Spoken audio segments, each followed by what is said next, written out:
सालों से ये स्कीम ऐसी रही है।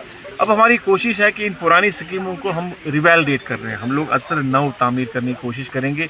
यहाँ जितने भी पंप स्टेशंस हैं, नए पंप्स वहाँ पर इंस्टॉल करने की कोशिश कर रहे हैं। इस हवाले से कुछ महीने, 1 महीने पहले एक मीटिंग रही जिसमें ऑनरेबल मिनिस्टर पीएचई इरीगेशन के थे, मैं रहा और भी कुछ ऑनरेबल एमएलएज रहे। हमने तफसीली इसके बारे में बात की और मुझे उम्मीद है कि ये सारी चीज़ें जो है अब वक्त के साथ साथ ठीक हो जाएंगी। अब ये सालों साल से मैं खुद मानता हूँ, सालों साल से हमारे पंप स्टेशन हैं, मोटर्स की इफिकेसी ख़त्म हो गई है। नई जदीद तरीन जो हमारी अब टेक्नोलॉजी है उसको इस्तेमाल करने की ज़रूरत है। इलेक्ट्रिसिटी को थोड़ा और फाल बनाने की ज़रूरत है, 24/7 करने की ज़रूरत है। खासकर इन 3 महीनों में एसेंशियल लाइन रिक्वायरमेंट है ताकि लोगों को जो है पैडी में पानी आ जाए। इसी हवाले से मैं आपको बताऊं कि ये जो सगीपुरा जालूरा का इशू है, यहाँ पर एक ही पंप काम कर रहा है। अब नया पंप जो है वो कुछ अगले 10-15 दिन में लगने वाला है। यूपी कैपेक्स में उसका प्रोविजन रखा गया है, वो सैंक्शन हो गया है।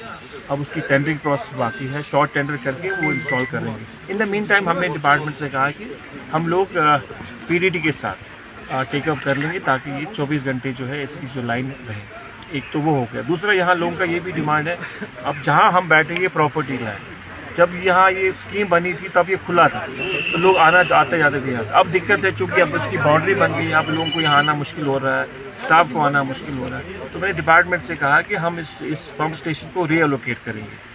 तो यहाँ के लोगों के साथ बैठ के मशवरा करके और डिपार्टमेंट टेक्निकली उसकी फिजिबिलिटी देखेंगे, हम उसको रिएलोकेट करेंगे। उसमें टाइम लगेगा।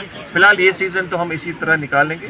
अगले सीज़न हम कोशिश करेंगे कि इसको हम रिएलोकेट करके कहीं और लगा लेंगे, यहीं पर दाएँ बाएँ लगा लेंगे ताकि एक तो लोगों को आने में दिक्कत भी नहीं होगी पंप स्टेशन में और मुलाजमों को भी आने में दिक्कत नहीं होगी। क्योंकि ये जो प्रॉपर्टी लैंड है जिनकी भी है फिर भी उसका बड़ा दिल है, वो हमें आने देता है, यहाँ लोगों को आने देता है। अच्छा ऑर्चिड वो लॉ करके रखता है तो फिर मुश्किल हो जाता है आना जाना। तो ये सारी बातें यहाँ पर हुई। अब हम सत्य जो है उसका भी एक नया प्रपोजल बना है 6-6.5 करोड़ का और वो भी पाइपलाइन में है। इसी तरह वाडूरा का भी है, वो भी पाइपलाइन में। इसी तरह लटशाट का भी यहाँ पर है, उसको भी हमने रखा है। नहर जंगीर जो है उसका एक प्रोजेक्ट जो है नबार्ड में सेंक्शन हो गया 44 करोड़ का, वह सर नव तामीर होगा। इस तरह लाल कोल का है, लाल कोल के हवाले से है, वो भी बहुत एरिया को जो है कैटर करती है। उसका भी हम कोशिश करेंगे कि अच्छा सा बड़ा सा 40-50 करोड़ का प्रोजेक्ट बने जिसमें उसकी जो पूरी जो है मरम्मत हो जाएगी, अच्छी बनेगी और कहीं लीकेज विकेज ना हो, वो भी जहन में है। फिलहाल हमने डिपार्टमेंट से ये भी कहा है कि उस पानी को रेगुलेट किया जाए, जहाँ जहाँ पर जरूरत है उसको रेगुलेट किया जाए ताकि जो पानी है वो नीचे तक जाए। बहुत सारे जमींदारों का ये भी कहना है कि डिसलिंग इलाके में नहीं होगी, फिक्स नहीं चल रहा है। नहीं, देखिए डिसलिंग 2 तरह की होती है। एक जो बड़ी कोल्स होती है, बड़ी नहरें जो होती है, वहाँ इरिगेशन डिपार्टमेंट जो है मैन और मशीनरी इस्तेमाल करते हैं और फिर जो ट्रिब्यूटरीज होती है छोटी छोटी